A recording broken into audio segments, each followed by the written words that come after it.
Will the new Halloween movie be a box office success?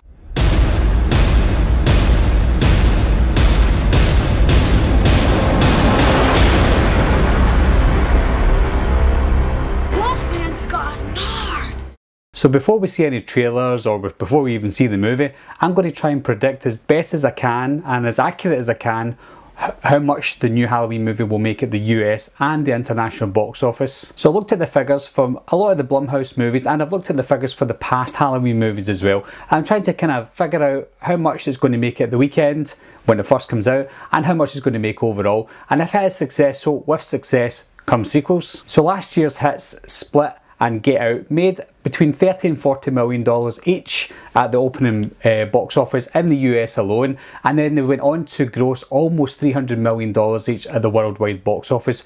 Those movies were very small budgets. You had $4.5 million for Get Out, that's how much it cost to make, and Split cost $9 million to make. And remember, that had James McAvoy and it was directed by M. Night Shyamalan.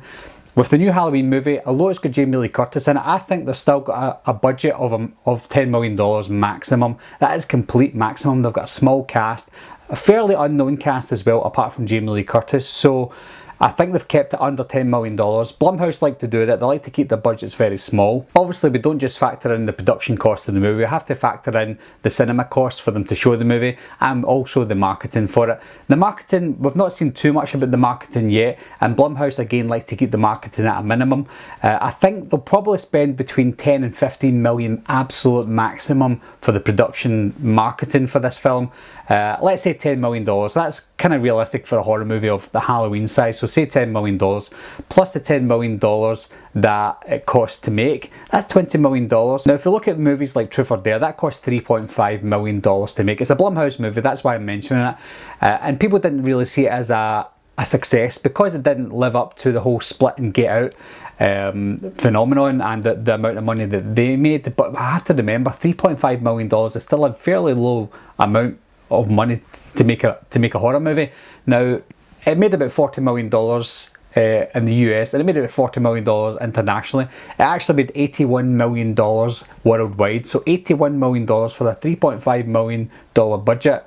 That's a success. Now if we move on to the Halloween movies, the Rob Zombie remake made $80 million at the worldwide box office. It made about $58 million at the US and just over $20 million internationally. Now that's something we have to touch on, is that internationally the Halloween movies aren't totally successful. They're more successful in the US, so we have to remember that when we figure out how much we're going to say they're going to make. Halloween H2O was the return of Jamie Lee Curtis, and that made $55 million at the US box office. That equates to about $107 million in 2018. Now I don't think with Jamie Lee Curtis's return is going to have as big an impact as it did with H2O, because it only really works one time, and that's what they've done with H2O. They used that token and that's done now.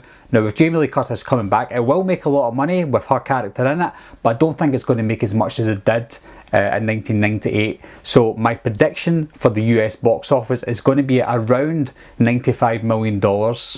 And I'm going to say that with that $95 million, we're going to get about $35 million in its opening weekend. Now if we move on to the international predictions, again, Halloween is not as successful internationally as it is in the US, but with Blumhouse being Blumhouse, they know how to advertise movies, and by the time the movie comes out, I think it's going to be advertised a lot better than the previous Halloween movies. So I'm going to say around about $70 million at the international box office. So that equates to about $165 million worldwide, and $165 million on a $10 million marketing and $10 million production budget.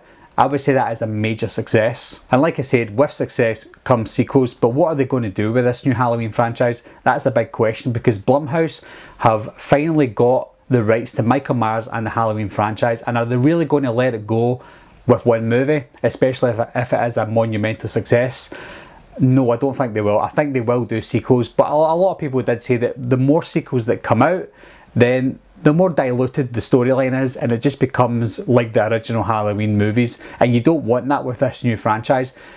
Paranormal Activity is another example. Blumhouse have actually, they were the owners and the creators of Paranormal Activity, so the first 3 Paranormal Activity movies were excellent for me. I think they were great, but as they started to spin off and do other sequels, 3D, The Ghost Dimension, they just went to crap. So I don't want them to do that with the Halloween movies. So I think that if they're going to really do this Michael Myers movie as a 61-year-old, they're going to have to bring out the sequels pretty quick, or the sequels that do come out in the future, they're going to have to be around about the same time scale, sorry, the same time frame as the 2018 Halloween. Otherwise we're going to be chasing a 75-year-old Michael Myers. So what do you think of the box office predictions that I've mentioned? Do you think it's too high or do you think it's too low? Leave your comments down below as to how much you think it's going to make in the US alone and internationally, and give us your worldwide figure, just a random figure. Anyway guys, thanks a lot for watching again, thanks for subscribing, and I'll see you soon.